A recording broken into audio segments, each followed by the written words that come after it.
Well, hello there, cat people. Welcome to episode 10. 10! Wow! Fireworks! Of the Shelter Cats podcast. The completely unprofessional, amateur, lightly scripted podcast all about the shelter cats that have helped me in my life and will hopefully serve as an inspiration in your life. Hopefully it'll inspire you to adopt, don't shop. Adopt, don't shop. So many cats are in shelters now looking for homes. So go to your local shelter, find your local rescue group. There are so many good, awesome, loving, young adult cats, kittens, seniors that need a good home. So go adopt and don't shop.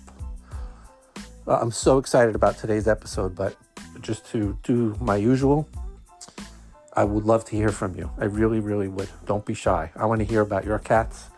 I want to see pictures. I want you to tell me stories. I would love to have you as a guest on my podcast. I want to talk to everybody who has a cat, and I want to give everybody, whether it's a shelter, a rescue group, a group of volunteers, an individual, or just a cat owner, I want to give everybody an opportunity to share the spotlight or the podcast with me and talk about your cats and how they've helped your life and what a difference having a cat has made in your life. So I'm on the web at tylerthecat.com. You can email me, dan@tylerthecat.com. I'm on Facebook. Just search Shelter Cats. I'm on Twitter. I haven't done much tweeting yet, but Twitter is Shelter Cats Pod. That's Shelter Cats Pod. I'm on Instagram and TikTok. Just search Shelter Cats Podcast. And I'm on Medium, and I've forgotten to put Medium in the last few of these. Medium is sheltercats.medium.com. Sheltercats.medium.com, and that's the blog, and I blog every Saturday, and I have new episodes of the podcast every Sunday. So that's how you could find me, and I'd love to hear from you. So today's episode, I'm so excited. My oldest and dearest friend, Jeffrey Henry, is going to be joining me to talk about cats. Jeff, I've known, I'd say, about 25 years. We used to share a love of ocean liners and big old ships, and we were both involved in a nonprofit that was trying to save a big old abandoned American cruise ship that's been abandoned in Philadelphia. We went to go tour the ship, and I was a skinny, naive, scared 26-year-old from Brooklyn, and Jeff was a more world-weary, more daring, bold, he's a year or two younger than me, 25-year-old from Philadelphia. And, we just bonded, and he's as close to a brother as I'll ever have. I am an only child, fun fact or not fun fact. So Jeff is the closest I'll ever get to having an actual brother. So this is going to be a great conversation. He's had a bunch of cats in his life. He's had a few dogs. And they have some very cool names. And if you know Philly and you know a certain movie that comes from Philly about a boxer, you'll see where I'm going with this. So without further ado, here is my conversation with Jeff Henry.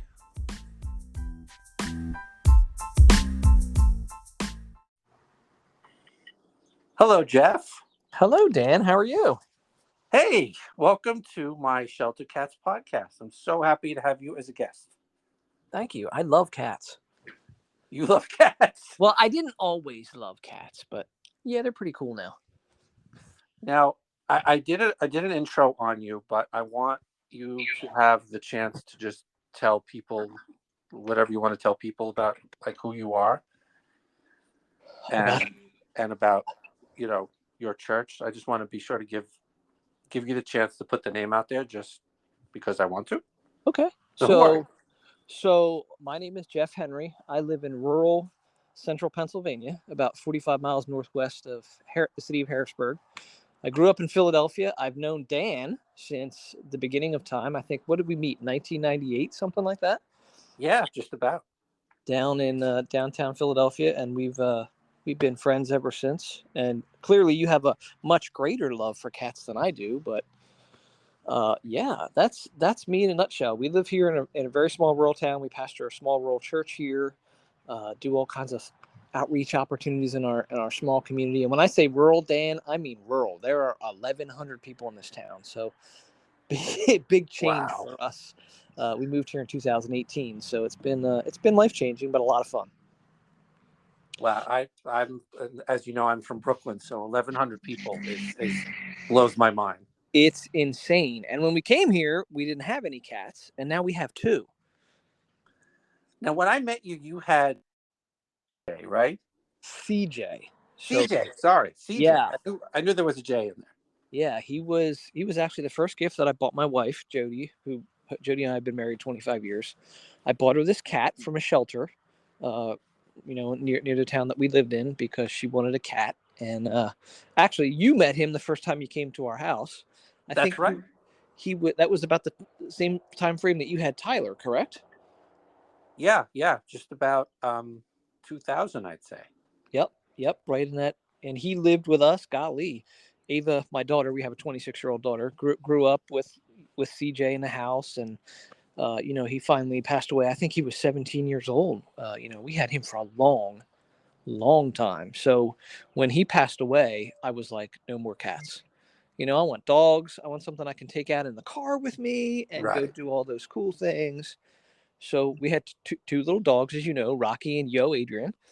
That the Philly connection there, Of course. I And think it's a law. You have to name at least one of your pets after Rocky or Adrian. Right.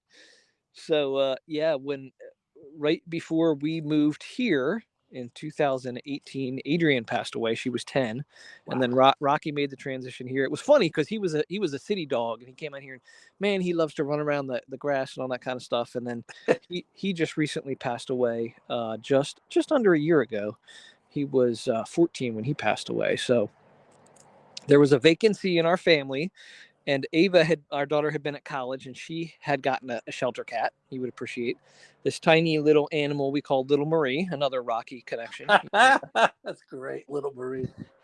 And when she got the cat, it was a, like an emotional support animal for when she was at college.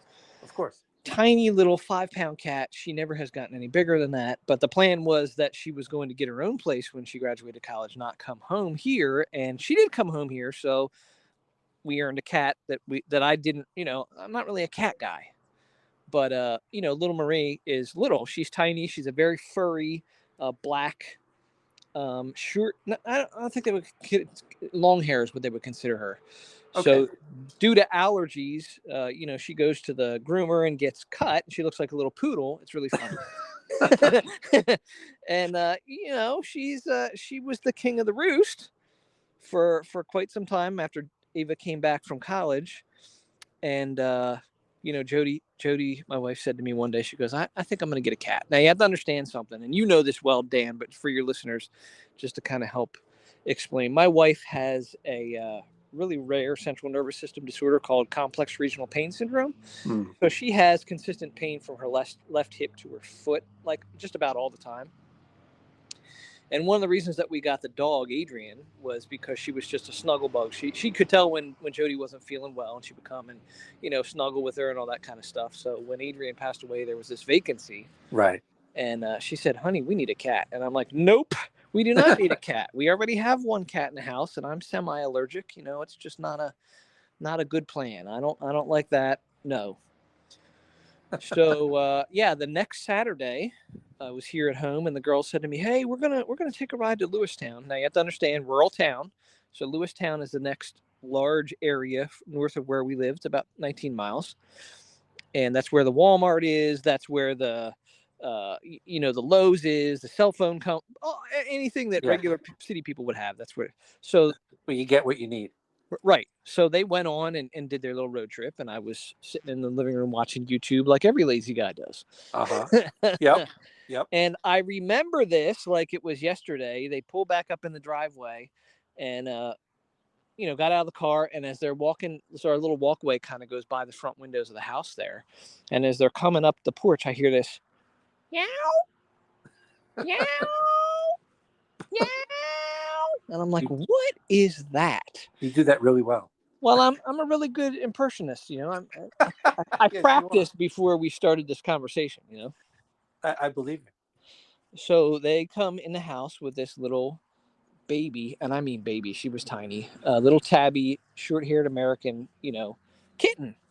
And I'm like, oh my gosh, what have I got myself into? And I'm trying really hard, Dan, not to, you can't fall in love with a cat like that, because once you do, it's all over.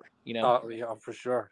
Oh man, she was such a little cutie. She would hop up on the couch and like make biscuits and knead the couch, and just wanted to be around you all the time. And so we named her Talia after Talia Shire, the actress that played Adrian in the Rocky movies. I love that they all have Rocky names or something related to Rocky. I love that. I think that's awesome. And she is the queen of the castle. Let me tell you, she's just over a year now, so she's twice the size of little Marie, which is really funny. And we started calling her Lady T because she acts like a queen, and that nickname kind of stuck. So everybody, like, Jody puts her on a harness and takes her outside. We have a fire pit in the backyard, and she goes over to the church on the harness, and wants to be around people, and everybody knows who Lady T is. She just has the most incredible personality of any animal, including the dogs. That it's crazy. She comes and greets you at the door when you come in the house. This cat talks all the time. She's man. She comes and sits in the bathroom when you're in the bathroom. She sticks her nose in the door and comes in and rolls on her back and kind of lays there on the floor. She just wants to be around people. Even in the bathroom, even like, dude, I'll be with you in a few minutes. I had to put like tissues and stuff on the back of the toilet because she would hop up, boink, on the back of the toilet, while you're sitting there. And what a joy.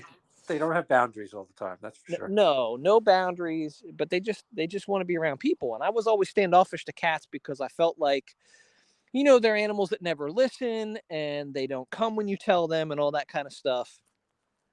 Anybody who tells you can't train a cat is crazy.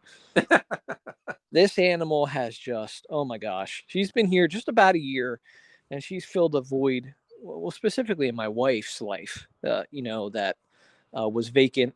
And those two, they're two peas in a pod, man. Jody works from home here, so I come in the house, and we live on campus here at the church, so the house is right behind the church. So I walk over, and Jody was sitting there doing her computer work, and the cat's on the side of the chair, or the cat's up there, laying in her hair on top of the chair. It's yeah, it's been an educational experience for sure. So now you're a cat person. I don't know. I wouldn't say that I'm a cat person yet. There's there's still things that I can't handle, like the litter box smell. Like that is just, oh my gosh. Like the litter box has to be clean all the time because, it's just pet peeve type stuff. Yeah, and it just has to. I do mine twice a day because I have so many.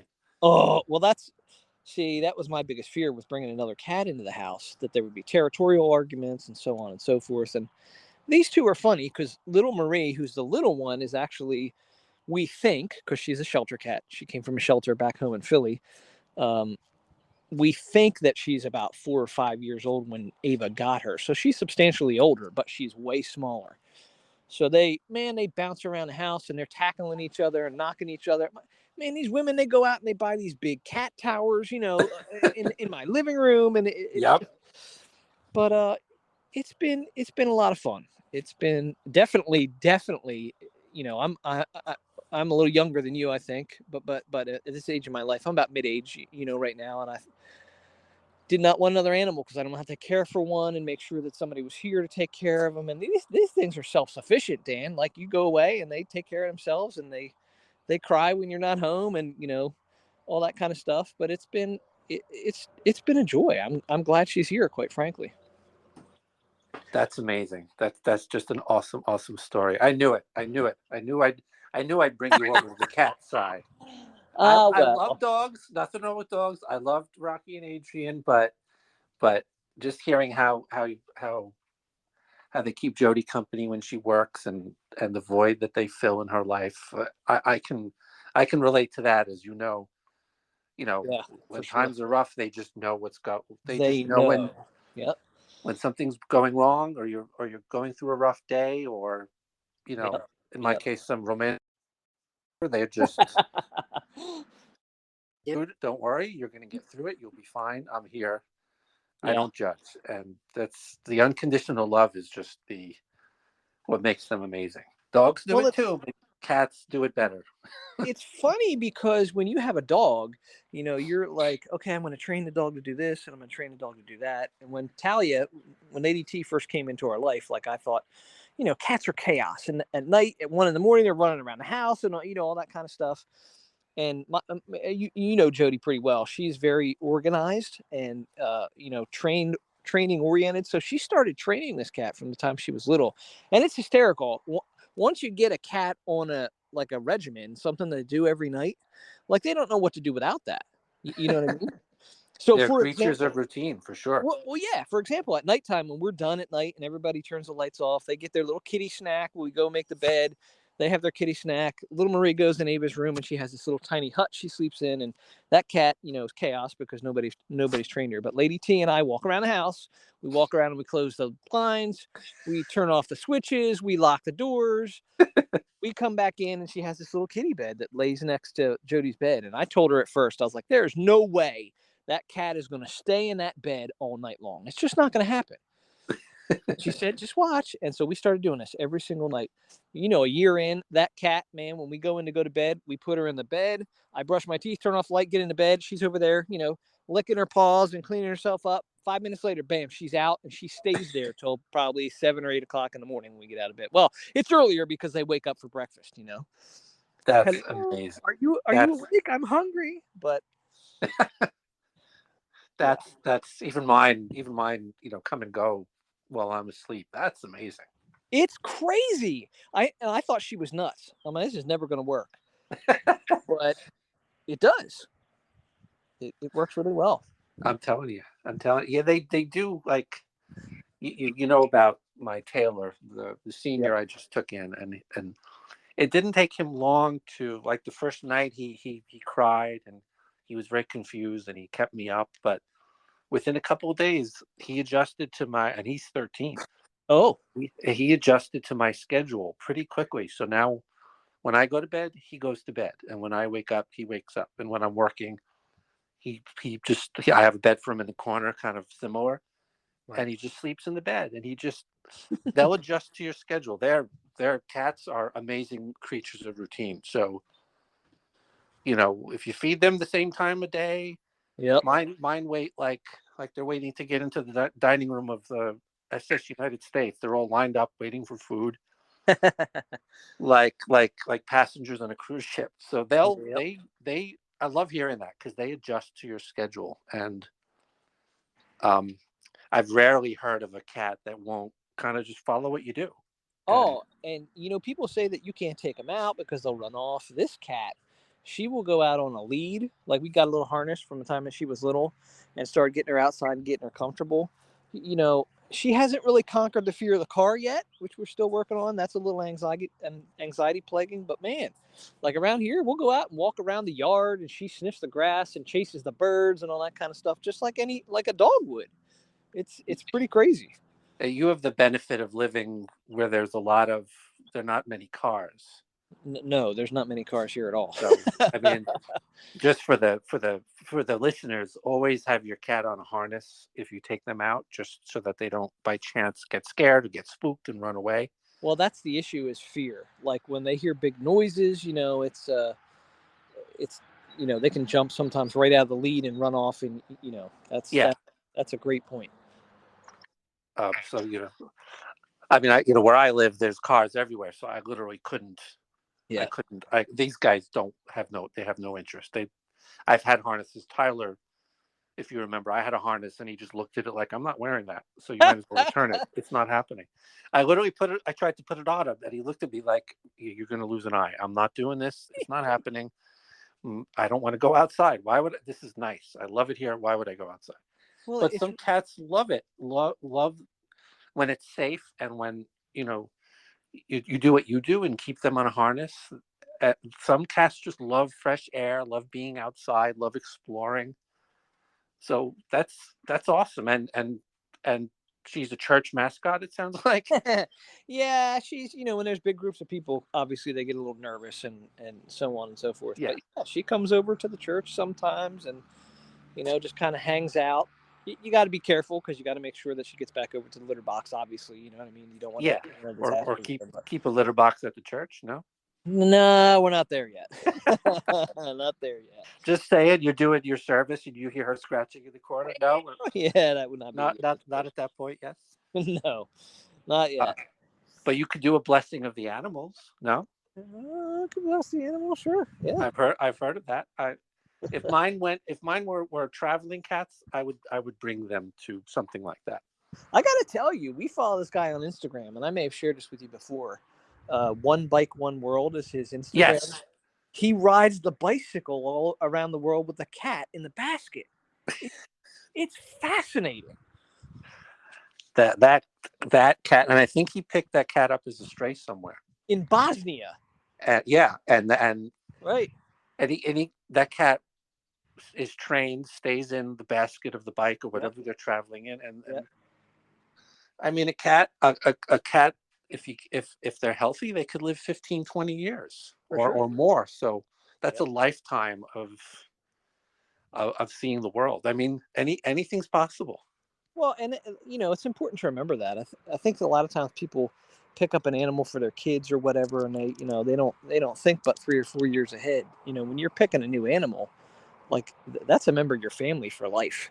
You're not it's not something that's just going to disappear in 3 or 4 years. Like Ava's going to move out and do her own thing, and this cat's going to be with us hopefully for another 15 years or so. So it's and then Ava will get more cats of her own. She's out on her own. And those will end up back at your house too. I don't know about all that. Well, this is awesome. This was I really, really, really, really, really enjoyed this. It's a lot of fun. So awesome to hear about your cats and how they helped and how they continue to help, and how Lady T, is a traveling cat around your town. Is for sure. And if you get on Amtrak and come on down from the big city, experience life out here in the country, you might not want to go home, quite frankly. We've discussed privately that the small town life appeals to me, so you're not necessarily wrong. Yeah, if you had better internet, I would do it because I need good internet to do my job. So. These people don't even know what that is. Get your town wired and we'll talk. Yep. We're trying. We're trying. Comcast, if you're listening, we need you in Juniata County, Pennsylvania. Oh God, Comcast. Okay. Well, this is not a podcast about Comcast, but I don't care who it is. You're not alone with your feelings about Comcast. But my brother, thank you so much. Yo, thanks for inviting me. It's a lot of fun, for sure. Yeah, for sure. We'll do this again. And peace be with you. Thank you so much. I really appreciate this. No problem, man. We'll catch up again soon. Do you wanna plug your anything website anyway for people to reach out, or if anybody wants to find me, I'm Pastor Jeffro on Twitter, Facebook. Pastor Jeffro with an O, Jeffro, Instagram, Twitter, Facebook. Send me a message. I'd love to be your friend. Awesome. Thank you. I really appreciate it. You're the best. For sure, buddy. All right. Take care. Thanks, Dan. Thank you. Yep.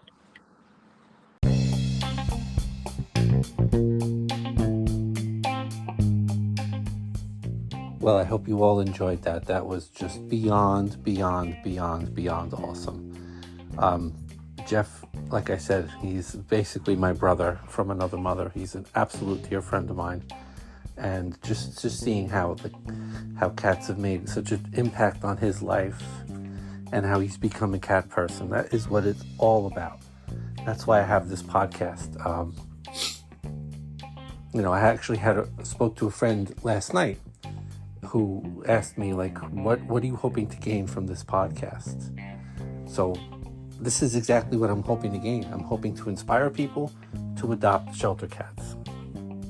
Not go buy a designer cat, but just go to your shelter, bond with an everyday shelter cat, take that cat home, and that cat very much will change your life, as they've done for Jeff, they've done for his wife, and they've done for me countless times. That's my whole point behind this podcast. I'm not looking to make any money. I'm not looking to do anything except inspire you to adopt a shelter cat. So thank you, Jeff. Thank you so much. I have more guests coming up in future episodes, including Taylor's rescue group. I just spoke to somebody else who works for the town of Hempstead shelter, actually volunteers, not works. Or, it's a labor of love. And all of the special needs cats that she works with, I'll be talking to her soon, so she'll be on an upcoming episode. So thank you all so much for listening. I really, really, really appreciate it. And have a great week, and we'll see you in next week's episode.